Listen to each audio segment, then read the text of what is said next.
Welcome back to The Income Generation, the show where we provide valuable financial information for that critical period in life when you're either in or approaching retirement.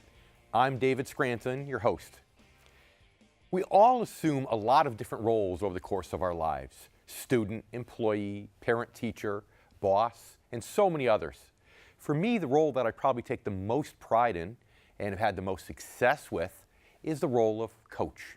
As a financial advisor, I coach not just my own clients, but also other advisors on how to best serve the needs of their clients.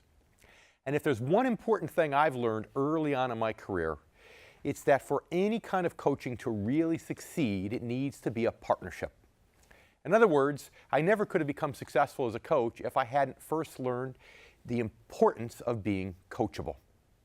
And to this day, I stress that lesson with every new client and every new advisor with whom I work. So what you're going to learn on today's show is why being coachable is so essential to achieving your financial goals in retirement. So what do I mean exactly by the word coachable? Well, when most of us hear the term coach, we automatically think of sports. And most of us probably had a sports coach at one time or another who really had some influence over our lives. A coach who made us a better player, maybe even a better person, and taught us lessons that perhaps we still live by to this day. And if you had a coach like that, think back to your relationship with him or her. Were you stubborn at times and resistant to his or her training?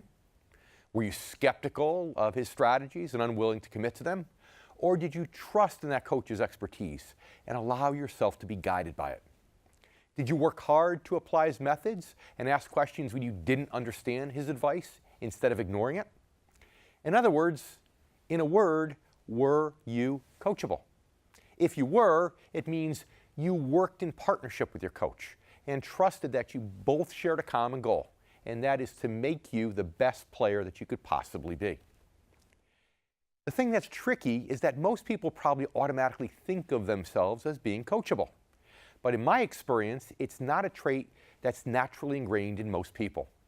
It has to be a conscious decision that takes priority over things like pride, ego, and stubbornness, and a lot of other traits that actually are hardwired in most people to one extent or another.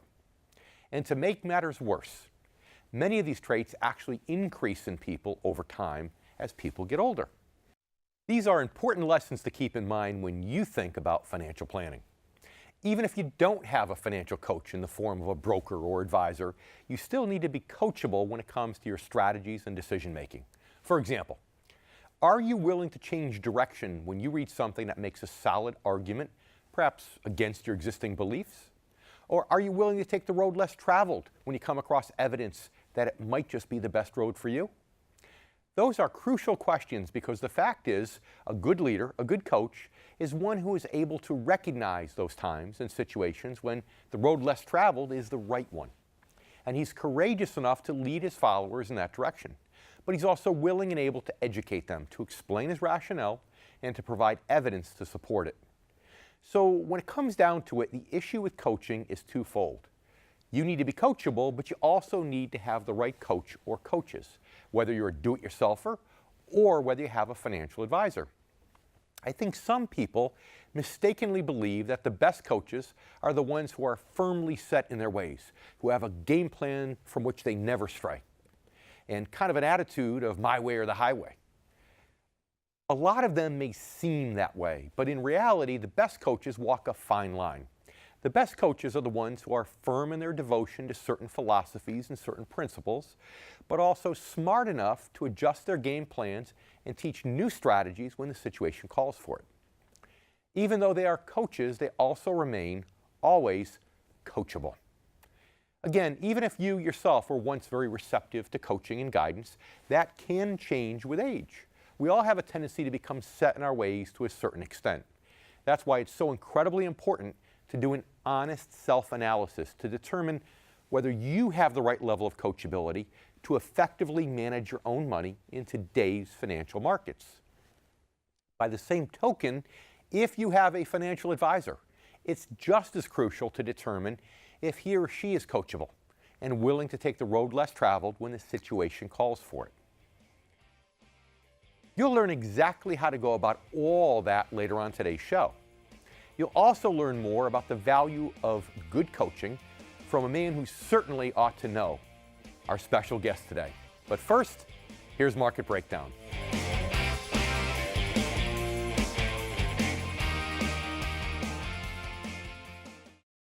Read David J. Scranton's groundbreaking new book, Return on Principle: 7 Core Values to Help Protect Your Money in Good Times and Bad. Discover practical solutions to the financial challenges facing today's generation of retirees and near retirees. Learn the truth about Wall Street, the financial media, and the secrets they try to hide from everyday investors. This isn't just another book about investing. Working Americans who have lived through 2 major stock market crashes and the worst financial crisis since the Great Depression in the past 16 years don't need another book about investing. David Scranton's approach to financial planning is a holistic system designed for maximum protection, strategic growth, and reliable income regardless of market conditions. Stop planning for retirement with your fingers crossed. Read Return on Principle: 7 Core Values to Help Protect Your Money in Good Times and Bad. Available now.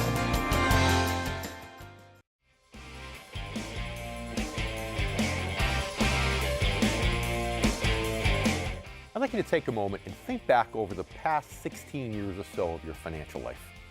During that time, we went from a thriving economy and a thriving stock market to a major collapse and a recession triggered by the bursting of the technology bubble. Then we rebounded from that.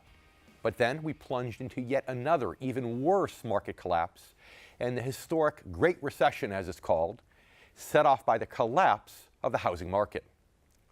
Think back to only 8 or 9 years ago and remember how frightening it was. The Dow had peaked at 14,093 points in October of 2007. By March of 2009, just 17 months later, it had plunged to 6,626. Companies folded, millions lost jobs, lost homes, and many other things. And if you had a fair amount of money in the stock market at that time, you probably also lost a lot of that money that you were saving for retirement or perhaps even college education for children. Potentially 60 to 70% of it if you stayed in the markets for the entire duration. Now, as you look back on all of this, here are some important questions to consider. First, were you managing your own money throughout these crises? And if so, were you coachable? Were you willing to change direction when you read something that made a solid argument? Were you willing to take the road less traveled when you discovered evidence that it might just be your best option? Now, if you had a financial advisor during all that stock market and economic turmoil, did he do a good job guiding you? Be honest. Did he advise you to zig while others were zagging? Did he ignore the voice of the stock market cheerleaders and guide you out of the markets before your portfolio suffered major damage from either of these 2 major market drops? Did he educate you and show you evidence that the road less traveled could be a better way for you at that time?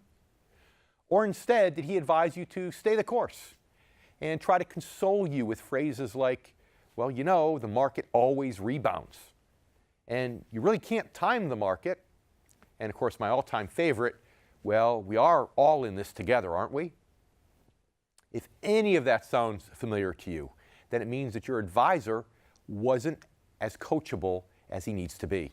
It means that he was so committed to his one game plan, so married to his business model, that he ignored evidence that the game was changing and that he probably needed a new strategy to protect your money.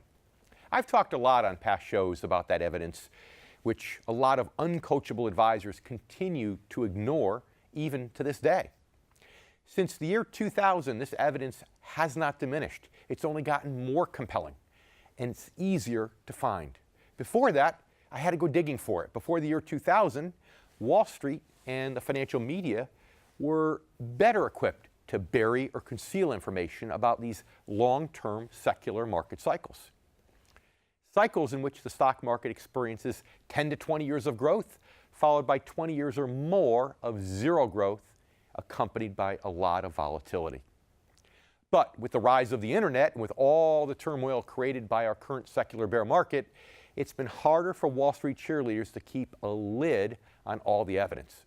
I myself published a book in 2011 called Stop Financial Insanity, which detailed my own research into the repeatability of secular market cycles throughout history. In fact, it was that research that led me to change my own business model just prior to the first major market collapse in the year 2000. Some clients questioned my wanting to lead them down a new, less traveled road. But not only was I able to explain my decision, I was able to back it up with significant historic data. My coachable clients were open to that education and continue to be open to it as this secular bear market cycle rolls on. They know that based upon the lessons of stock market history, three things are likely to happen before we can reasonably assume this zero growth cycle has ended, and thus given way to the next secular bull market cycle. The first thing is that price-to-earnings ratios have to shrink back down into the single digits. And right now, corporate earnings aren't nearly where they need to be for that to happen. Second, more time has to pass. Long-term secular bear markets typically last 20 years or more. And since the stock market returned to its previous peak in 2013, it would mean that if we don't experience another major market drop, the current cycle ran its course in just 13 years, which would make it the shortest secular bear market in recorded history. Third, and most importantly for today, is that history clearly shows that this cycle is due to experience at least one more major sustained market drop, which according to history could just end up being even bigger than the ones that began in the year 2000 and again in 2007. More immediate evidence suggests that this drop might not be far off in the future. Now, I've argued that the only reason it probably didn't begin 2 or 3 years ago is due to the influence of quantitative easing, the Fed's unprecedented use and overuse of artificial stimulus measures following the financial crisis. These measures managed to keep the markets artificially inflated for a prolonged period of time. But all that came to a halt shortly after QE3, the third tranche of quantitative easing, ended in late 2014. Since then, the markets have been primarily flat and occasionally rocked by record levels of volatility. In fact, you probably remember that 4-day flash crash that occurred last August and culminated with the Dow dropping 1,000 points in the middle of a single day. Every rebound since then has been tenuous, and this year actually started with the worst January in Wall Street's history. All of this gets to the core of why it's so vital for investors who are at or near retirement, as well as their advisors, to be coachable in today's market. Personally, I might be able to understand and forgive an advisor who didn't become coachable following the 2000 through 2003 market collapse and clung hopefully to his old business model. Face it, it's a lot of work to change, and it takes courage to lead your followers down a new path, especially when it isn't the most popular path. But I simply cannot give a pass to anyone who didn't make changes after the 2007 to 2009 market crash. It created even more compelling evidence for the reality of long-term secular bear market cycles. And that evidence is now abundant and very easy to find. Wall Street simply can't hide it any longer. So if you have or just know a broker or advisor who dismisses all that evidence and clings stubbornly to his Wall Street business model, after all we've gone through in the last 16 years, he's definitely not coachable. In fact, I'd go so far as to say he's got his head buried in the sand. Earlier, I spoke about the fact that I coach not only clients, but other financial advisors about how to best serve their own clients.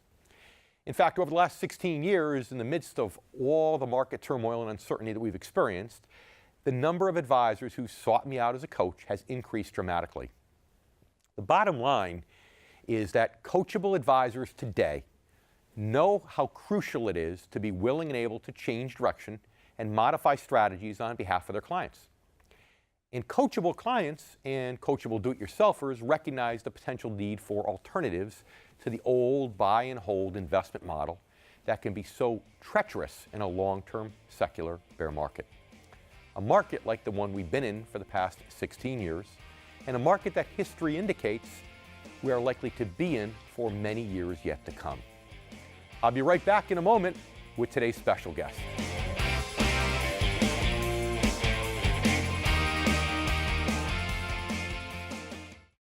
If you're not using someone who's well trained in fixed income and you're born before 1966, it may just be time for you to break up with that advisor and move on. I would suggest someone who will care for you through these important years of your life. If you need help finding someone, call or write us. I'd also like to remind you of the special report entitled The Income Generation. This is available free to you, our loyal viewers, online. If you haven't downloaded your report, pick it up after the show.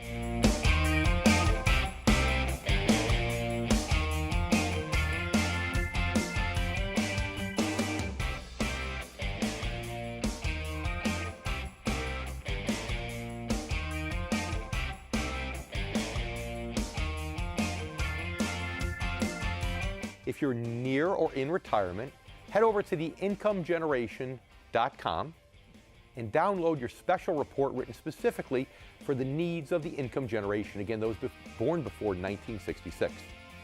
I'm David Scranton, and you've been watching The Income Generation.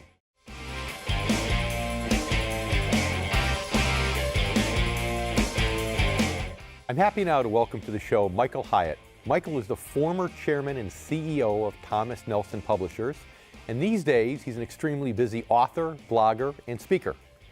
His latest best-selling book is the critically acclaimed Living Forward, a proven plan to stop drifting and get the life you want, which is co-written with business and life coach Daniel Harkavy.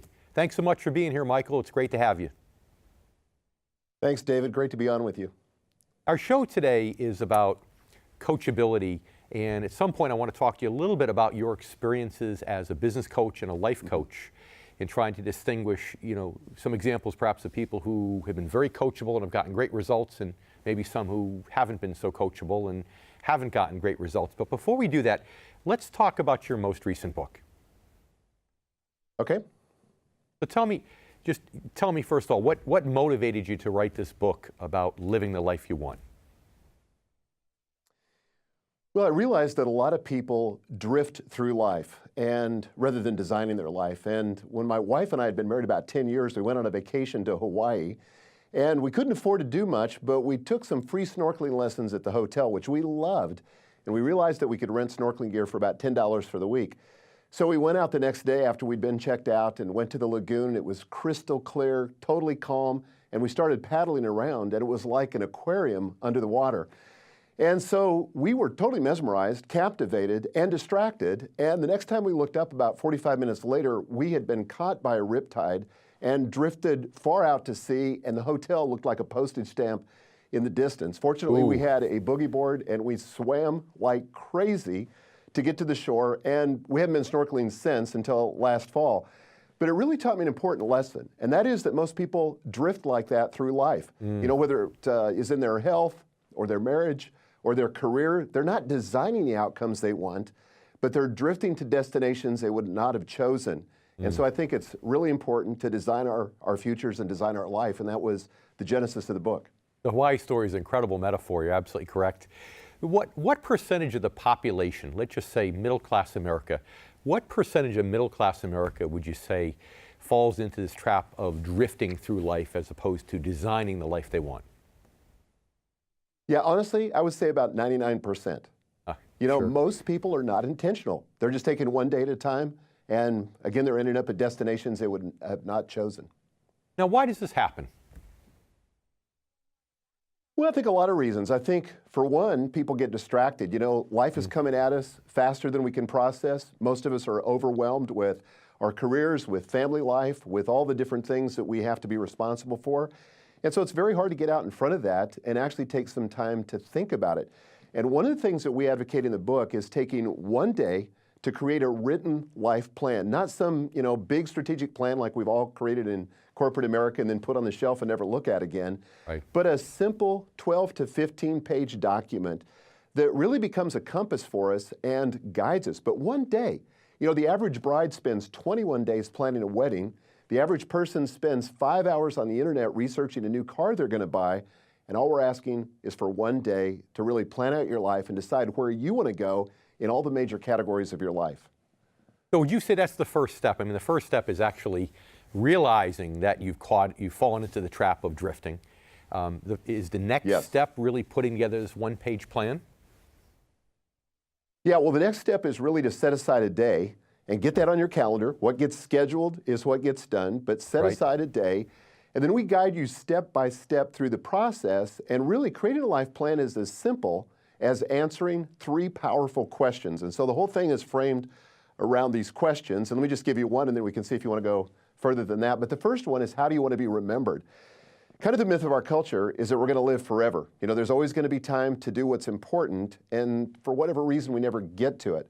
But the truth is, we're all going to die. Sounds kind of morbid, but we take you through an exercise where you visualize your own funeral. Imagine if you were an invisible guest at your own funeral, and there on the front row, your family, your friends, your loved ones, the people you work with, and then one by one, they come up and talk about what you meant in their life. And for most people, they realize there's a gap, you know, that they haven't spent as much time with the people that they love, or they haven't really given themselves to their career in a way that's moving the needle. And the good news, though, is you're not dead yet. You know, you still got time. And so we take you through a series of legacy statements where you start with the end in mind, and talk about how do you want to be remembered when you're dead? You know, and to engineer those conversations now the way that people will talk about you and live a life that you can really be proud of. That's great. In essence, writing your own eulogy in advance. So give me another one. Yeah, so another one, the second question is, what matters the most to you? You know, most of us know what's important to our boss, to our spouse, to our parents, to culture in general, but this is really a question about priorities. What's important to you? First, second, third, fourth, and so on. And this can become a very practical filter for learning to say no to the things that are not important, so we can say yes to the things that are truly important. You know, back during the recession, this was about 2009, I was the CEO of Thomas Nelson Publishers, and it was hand-to-hand combat just to survive and deal with the market downturn.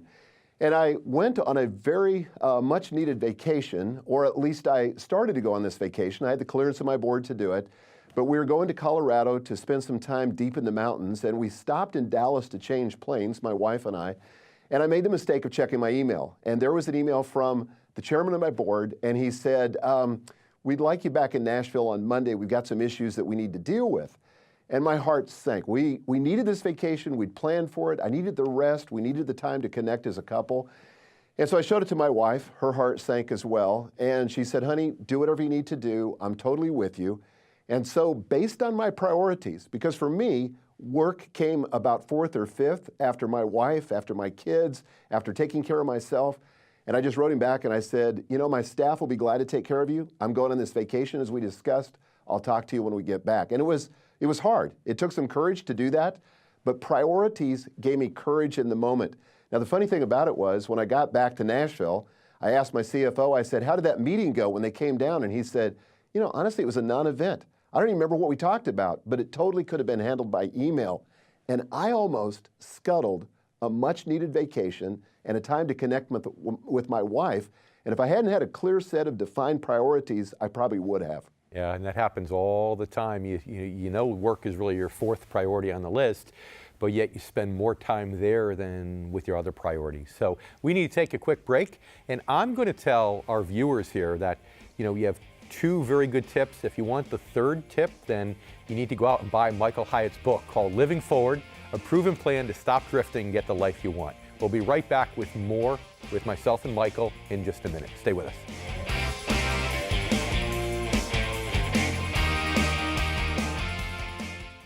The closing numbers on the markets today.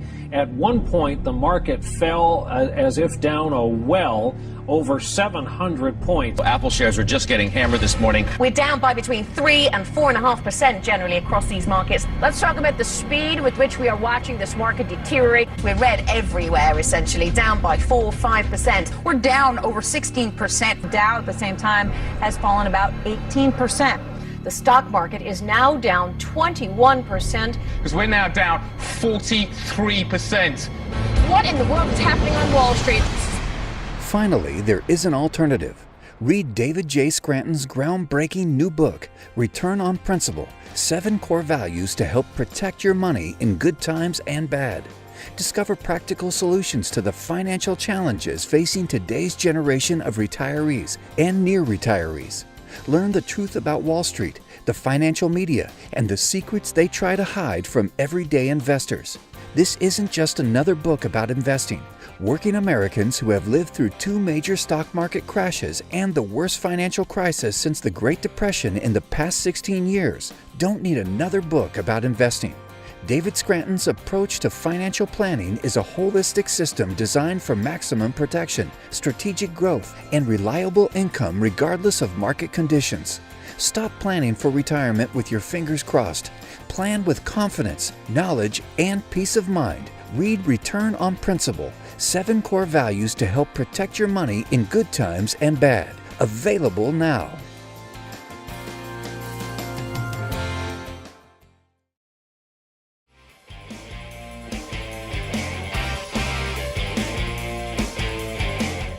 We're here today with Michael Hyatt, the author of Living Forward, a proven plan to stop drifting and to get the life that you want.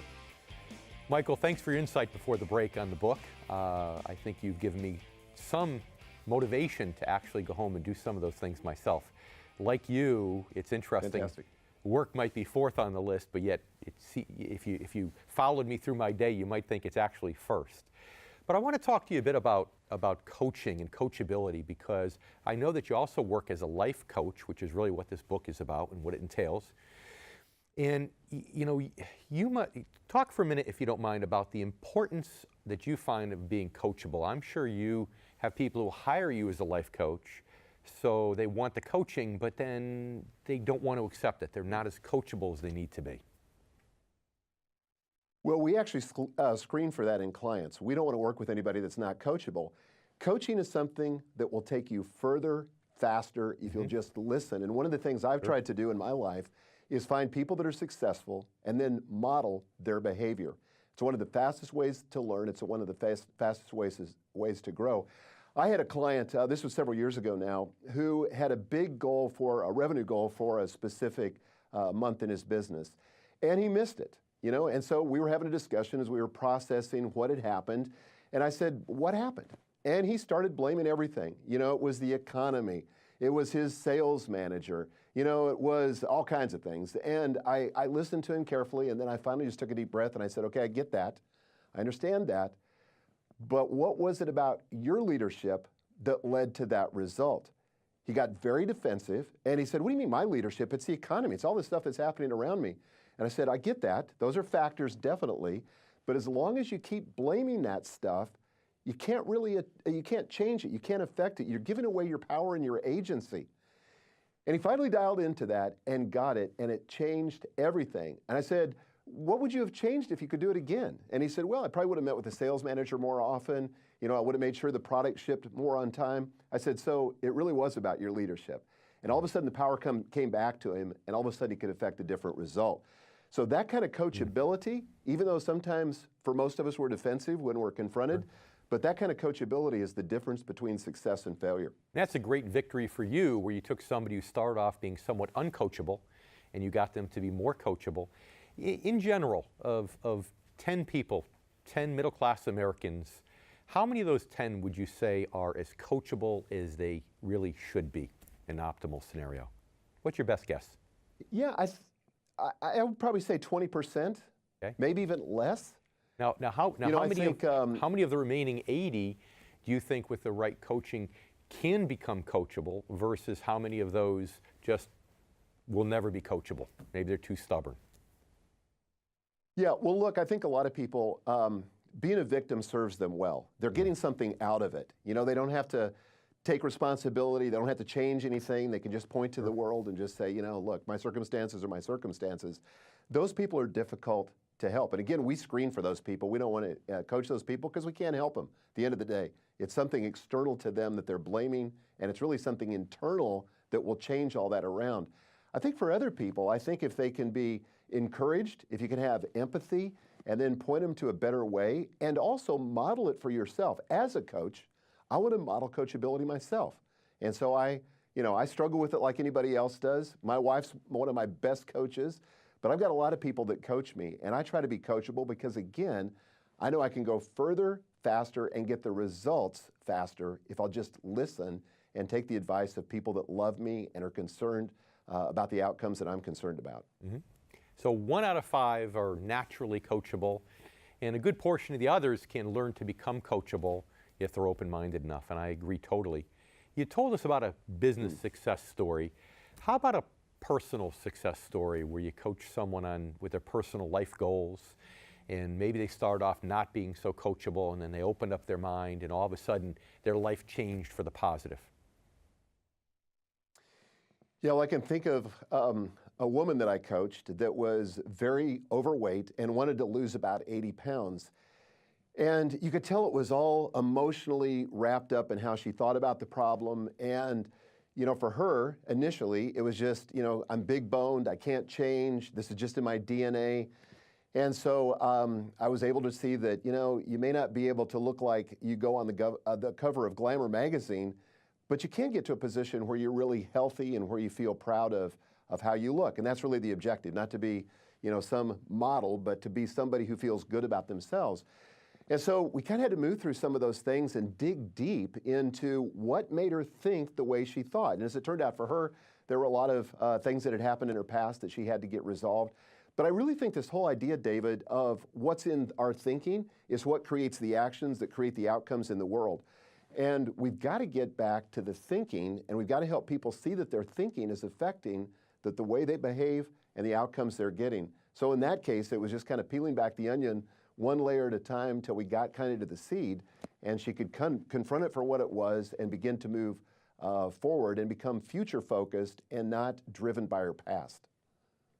Well, it's great because, you know, what I'm hearing you say basically is what we've been talking about in this particular series of shows, is that it's even in the investing world, everybody thinks it's about the outside game when really it's about the inside game. And I'm so happy to have you here today because you're really teaching people to focus on the inside game, which is where it all starts. So Michael, thank you again for being on our show today. It was a pleasure. Time flies, unfortunately. Thank you, David. So we're here with Michael Hyatt, author of Living Forward, a proven plan to stop drifting and to get the life you want. I have to confess, I haven't read it yet, but I'm going to go out and buy it, and I'm going to read it. So stay with us. We'll be right back to talk more about the importance of coachability when it comes to your own financial decisions. We'll be right back.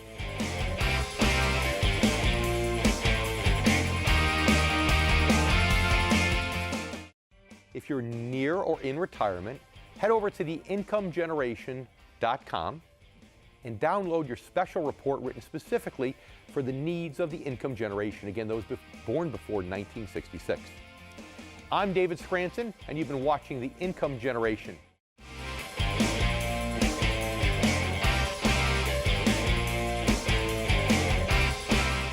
Welcome back to The Income Generation. Today we're talking about coachability. And you know, David, this really reminds me of one of my favorite coaches. My gymnastic coach, Michelle, used to make us do all these crazy drills. We had to do push-ups and running, had nothing to do with gymnastics. And I would always balk and complain and be like, why? Like, why do we have to do this? Can't we just do, you know, practice tumbling and what we're meant to do? But I figured she had a bigger plan, so I listened to her and I took her advice. But, you know, like, when do you follow a coach or just use your own advice? So it sounds like back then you actually were coachable. Maybe you had a little bit of pushback and then you ended up being coachable. Is that correct? Yes. Well, I trusted her, you know, and knew she had experience. I knew she knew what she was doing, and there was a bigger picture that maybe I wasn't seeing. So I think I was coachable because I did listen and I did follow instructions, and it paid off. And that was high school or pre-high school? High school, yes. You see, and when we're younger, we always are more coachable. Grammar school, high school, although as you get into high school, sometimes that coachability starts to wane just a little bit. So it changes with age, is what you're saying? Yes, it does. You know, I find that most people tend to get a little bit less coachable with age, whether we like to admit it or not. You know, the old saying about being set in your ways. Some people try to, oftentimes they're put in a situation where they're starting an interpersonal relationship later in years, and you always hear that, well, he or she's too set in their ways. But at least at that point in high school, yeah, it's a lot easier to be coachable. That's great. Hey, listen, so we get older, we have experience, we think we know better. That's right. That's right. And not necessarily true. That's so correct. In your book, Return on Principle, you offer some tips for determining whether you're really as coachable as you should be. Because most people probably never even ask themselves that question. It's not something we really think about. Correct, correct. And it's because I really do know what I'm talking about for real. I'm just kidding. I'm just kidding. Are you coachable? So trust me, listen to me. Okay. Hey, Sure. I'm not as young as I used to be, but still coachable, I hope. Sounds good. So let's get into it. Sure, let's do it. Let's go to your tips you have in the book. And so we talk about tips to know if you personally are coachable and Yes. also your advisor. Sure. Okay, so let's get into you personally. Are you coachable? Things you should ask yourself. Okay, let's do it. Sounds good to me. Well, the first thing you should ask yourself, when someone suggests to you that there might be a better way of doing things, do you get defensive? That's a This great feels question. a little personal, doesn't it? Well, it is personal, and that's a great question. But you know what? The reality of it is a lot of us do get defensive. I think maybe I should have reworded the question in the book to say, do you get defensive, but then you catch yourself right away? I personally take pride in being coachable in every area of life that I can. But recently I had a situation where I wasn't coachable. I've mentioned before on the show how we have financial advisors that we coach and train and mentor that are part of our group nationally. And the interesting thing is just recently, one of our advisors had actually sent a message through someone else in my office, something that he thought that wasn't a strength of mine. And my first reaction, the male ego, is to say, what does he know? And I immediately caught myself after about 30 seconds and I said, you know what, this is something where I can actually learn by listening. There's a reason God gave us 2 ears and 1 mouth. So I called him up on the telephone. I actually blew the whistle on myself. I shared the story. Wow. And my first reaction, he kind of laughed. He said, yeah, I figured that would be a reaction. And then when I listened to him, I really learned why he was saying what he was saying. So it's so important for investors to do that. Because at the end of the day, if somebody comes to you occasionally with something that is new, that makes sense, and you're too busy trying to defend what you've always believed to be true, then you could end up going on a straight path when the road is curving to the right, and you're going straight and you're driving right off the side of the financial road. And that's the big mistake that I want to help people avoid when we talk about coachability. So coachability and really self-reflection is key as well. Of course. Okay, so let's go on to the next. So have you ever read a self-help book or attended a course with the goal of changing the way you do something, but then after you do that, you come home and you slide back into your old habits? Yeah, this is one of my favorites because everyone does this at one time in their life or another. Think about it. You go to a class, you hear a lecturer, you take notes, you get all excited, and you come back and you put it in a pile of papers and you just forget about it. My goal is when you read my book that you don't do that with the book, that you use it as a true self-help guide, because that's what it's meant to be. And personal example that I have recently was, I went out and I decided one day on a whim I wanted to learn Spanish, and this was about 3 years ago. So I went out and got some books, and I put them aside for a couple of days. I didn't get to them, and finally I caught myself. I said, no, you're not going to let yourself fall in that trap. And I went back, actually signed up for a class, and started studying Spanish. And I said, ¿Hablas español? Un poco, sí. So you did learn. So that's a good personal example of where I said, I wasn't going to be like that. I was going to take that course, and I was going to actually learn it. And going back to your book, I think you read something, and you're right, you digest it, and then we kind of put it aside. It's important, I think, also to highlight it and really keep referring back to it. So read your book, but also go back a month later, 6 months later, a year later, and really refer it and refresh it. When I say keep it as a self-help guide, that's exactly what I was referring to. Okay. So moving on to the next question, Sure. You should ask yourself, as far as being coachable, would people describe you as being set in your ways? This also feels very personal. But It was very personal, and the reason I love this question so much is because what it does is it takes you out of what I call the first person. If I were to ask you, are you set in your ways, you're probably going to say, well, no, I'm open-minded. But when you take yourself out of the first person and go into what I call the third person, that's when you're saying, okay, if I were my own best friend, what would I say about Dave Scranton? And in this case, you'll get the true answer. And I love it because sometimes we don't see ourselves the way others see us, and it's always helpful to ask that question. How would the people closest to you answer the question for you? And that, to me, that tells a lot when I'm trying to coach an individual prospective client. Well, that is a very important thought we're going to leave you with, because we have to go to break right now, but don't go anywhere, because when we come back, we'll be talking about coachability questions you should ask your advisor.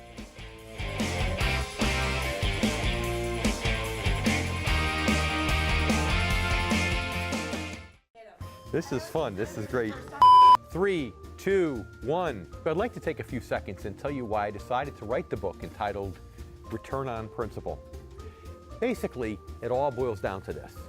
Let's face it, you deserve to live a happy retirement. It's as simple as that. But for many, the subject of money, finance, and math is complicated. Here's a fun fact. Many Americans claim that they'd much rather clean a toilet than calculate a tip in a restaurant. Thank you, I guess. But it doesn't have to be that complicated. Using the 7 core values I outline in my book, you too will be able to build a life based upon the right core principles. Cut. Return on Principle isn't just a book about financial investing, it's about investing in your life. I know for a fact that you're going to love it. Okay, now it's just getting a little weird here.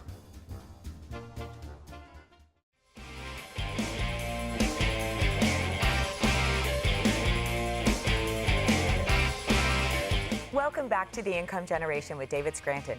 Today we're talking about coachability. And earlier in the show, we talked about questions you should ask yourself to determine if you're coachable. And now we're going to discuss things you should ask your financial advisor to determine if they are coachable. So the first question I want to ask is a two-parter. And that is, who is your mentor in the financial industry and what have you learned from him or her? Well, that question, as well as these others, are really what I'm looking for is a quick answer. Okay. If somebody hems and haws or has to think too long, then they may be trying to give you the answer that they think you want versus giving you the truth. And of course, when you're interviewing a financial advisor, you want to get the truth. Yes. And what I have found is that as a mentor to many financial advisors, I will tell you that some of the financial advisors that get the best results for their clients are indeed the ones that have a mentor. I've had mentors on and off for most of my career. In fact, in my case, I would share with that the most important thing that I got from one of my mentors was back in the late 90s when I was starting to change my business model from the stock market model to the more conservative model. Yes. Because I knew we were going to a secular bear market. I started having second thoughts. And my business mentor kept me aligned. He kept me focused and he said, no, you've done the evidence. This is true. You know what you believe. Stick with your gut. Follow your gut. Trust your judgment. And if it weren't for him, I may not have had the courage to make that change. So mentors are very valuable. And you want to see that an advisor has a mentor because if he doesn't, it means he's probably not coachable. I never think you know it all, of course. Of course, that's right. So the next question is also a two-parter. And how many financial books have you read in an average year other than what's required for your credits? So what percentage of those affect your thinking, money management style? I guess the point is, do you do outside research and how much? Right, and it's again a trick question because if an advisor has the attitude, well, I've learned everything I need to know, I'm a financial advisor, I don't have to study anymore, then that's a person who's closed his or her mind down to new ideas. Okay. And we're living in a dynamic financial world. So as a result, financial advisors, I believe, need to be extremely open-minded and to learn. In my case, I actually read 1 financial book a month on average. Wow. And a lot of the books that you read out there as investors because I want to get ideas from other places because I don't have the license on all the good ideas. And I say that when you're shopping for a financial advisor, it's important that that financial advisor has that level of humility so that they're out there looking to see what others are saying to make sure there's nothing important that they're missing when it comes to managing and protecting your money. And watch shows like this, of course. Of course, and watch The Income Generation especially. Absolutely. Okay, so our final question you should ask your financial advisor is, tell me about a time in your life, your business, or any other situation where being coachable allowed you to achieve a better level of success. Great. This is great because some people think that you're overstepping your boundary because you're saying in your life business-wise or personally.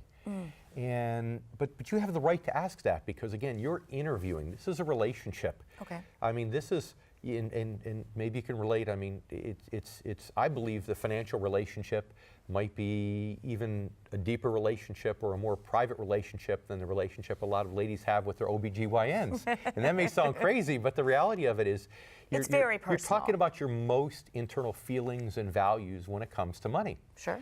So when I talk about that, I'll talk about things where I'll talk about business. I'll talk about my example right now that I gave you just a minute ago. When I was coachable, when I, in 1999, started having second thoughts about having the courage to change my model. But I also talk about a personal story. You know, as you know, we were talking about it just before off the air. This may surprise a lot of our viewers, I'm sure, but the reality is that when I was 19 years old, I was the heavyweight national bodybuilding champion. And you could tell by looking at me today, I don't exactly have the best bodybuilding genetics, but the reality of it is the reason I did well is because I was coachable. I went out and found the best bodybuilding coach that I could find. And that poor guy, I have to tell you, that poor guy, he would get calls at 3 o'clock in the morning when I'm a nervous wreck about something, getting ready for a competition. It was absolutely unbelievable.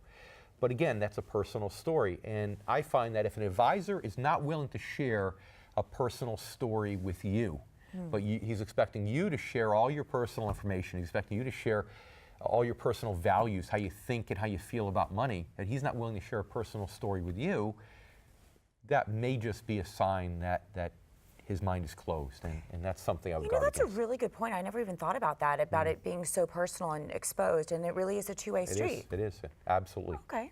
Well, I know you have some final thoughts for our viewers, so let's get to that. All right, thank you. Great. I'd be willing to bet that most of you watching me right now could probably think of a coach or a mentor who influenced you at some point in your life. I've had several. I've mentioned a couple of them right now. One of them who actually helped and influenced me in such a profound way that he solidified this entire principle for me, the importance of coaching and being coachable. For 17 years now, it's been a guiding force in my work, both with fellow financial advisors and with clients. In fact, my own coachability, again, was put most to the test in 1999 when a lot of this research I was talking about that suggested I needed to make a major change in my stock market-based business model. I luckily trusted the evidence, and I trusted my coach and my own instincts enough to make that change. In a word, thank goodness I was coachable. Since then, I've been blessed with our ability to coach many, many advisors who've discovered the evidence for themselves, the evidence that we talk about in the show all the time. And these advisors were also courageous enough to change direction on behalf of doing what's best for their own clients. Let's face it, making any kind of change takes courage. But a dramatic change in your business model or in your entire approach to saving and investing for retirement, that takes a lot of courage. That's why for me, coachability is truly one of the core values necessary to being a good investor. A good coach instills courage, and a coachable person builds that courage by being open to evidence and direction that instills confidence. We live in an age today that's scary in many, many ways. So courage is actually a valuable commodity.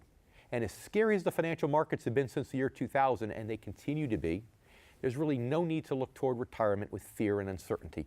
Instead, yes, you can approach it with confidence and courage, and that all starts with being coachable. Before we go, I want to thank our guest today, and I also want to thank all of our regular viewers as well as those of you watching for the first time. I hope you'll tune in again.